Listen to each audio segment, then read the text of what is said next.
দুদিনৰ পিছত ঘৰত আহি পোৱাৰ কথা আছিল, কিন্তু ঘৰলৈ আহি থকা ৰেলৰ পৰাই নিৰুদ্দেশ হ'ল যুৱক। পুত্ৰক বিচাৰি মাতৃৰ কান্দোন। হায়দৰাবাদৰ পৰা বাক্সাৰ সৰুগাঁঠিৰ ঘৰখনলৈ আহি আছিল গৌতম দাস। কিন্তু বুধবাৰে পুৱা হঠাৎ ককায়েকলৈ ফোন কৰি জনায় যে কোনো কাৰণত ৰেলখনৰ পৰা আধাতেই নামি দিলে গৌতম। কিন্তু তাৰ পিছত মালদা ষ্টেচনৰ পৰা সন্ধানহীন হৈ আছে গৌতম দাস।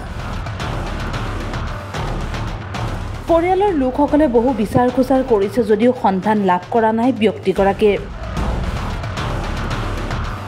ঘৰলৈ আহি থকা ল'ৰাটো হঠাৎ নিৰুদ্দেশ হোৱাত এতিয়া মাতৃৰ হাহাকাৰ। কোনো লোকে যদি ব্যক্তিগৰাকীৰ সন্ধান পায় তেনেহ'লে পৰিয়ালৰ লোকসকলক খবৰ দিবলৈ আহ্বান জনাইছে। ঘটনাটো এতিয়া ৰাতিপুৱা বুধবাৰে 15 তাৰিখ আছিল। 15 তাৰিখৰ দিনাখন ৰাতিপুৱা মোক ফোন কৰিছিল 4টা বজাত। একবাৰ নহয় 3বাৰ কৈছে। মই সেই টাইমত মই শুই আছিলোঁ। তাৰপিছত মই 3 নম্বৰ 4 মাত্ৰ ৰিচিভ কৰিলোঁ। কৰাৰ পিছত কৈছে কি যে হেৰি নাৰায়ণ মোৰ এনে অসুবিধা হৈছে, গাড়ীত অলপ মানে কি বেয়া কিবা দেখা পাইছে আৰু পাই এনেকৈ ভয়তে সি নামি গ'ল ট্ৰেইনৰ পৰা। নামি যোৱাৰ পিছত তাৰ বেগটো গুচি গ'ল, ট্ৰেইনতে গুচি গ'ল। যাৰ পিছত কৈছে কি কথা নাই, মোৰ ট্ৰেইনত গুচি গ'লে কথা নাই, বেগটো তাৰপৰা নামি দিছে। নামি দিয়াৰ পিছত সেনেকৈ মোক কৈছে তোক দেৰিকৈ ফোন কৰি আছোঁ। তাৰপিছত মোক অলপ দেৰি মই 7:30 মানত মই নিজে ফোন কৰিলোঁ। কৰাৰ পিছত কৈছে কি যে মই বৰ্তমান হেৰিত আছোঁ, টিকট কাউণ্টাৰত আছোঁ, তই একো টেনশ্যন ল'ব নালাগে, পাৰিম আৰু যাব পাৰিম বুলি কৈছে। তাৰপিছৰ পৰা আহি ইয়াতে কিবা কিবি কৰাই গ'ল, থানাতো গ'ল।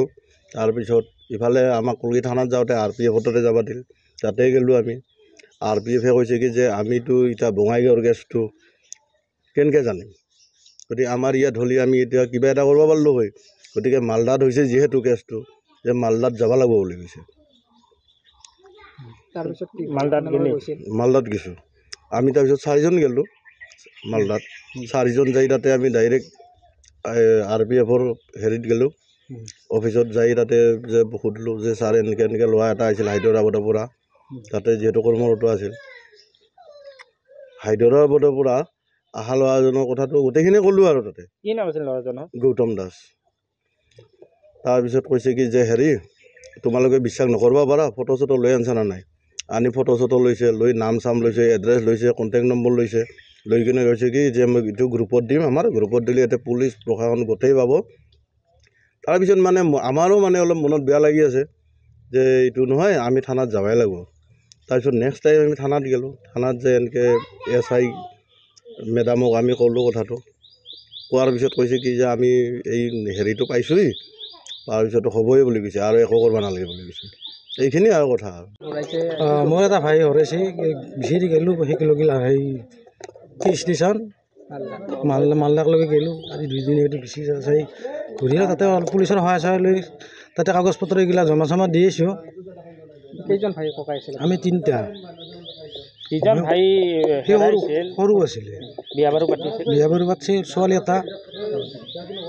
ঘৰত নাথাকে, এই তামোলপুৰত থাকে ঘৈণীয়েকটো। হায়দৰাবাদত কি কৰি থকা? মিস্ত্ৰী কাম কৰে। কিমান দিন ধৰি কাম কৰি আছে? সেই মোটামুটি আজি 4 মাহমান হ'ল যাবা। ইয়াৰ আগতে হায়দৰাবাদত গৈছিল? হায়দৰাবাদত যোৱা নাই, কেৰালা আছিল। শালবাৰীৰ পৰা মানৱ কলিতাৰ ৰিপৰ্ট, টাইম 8।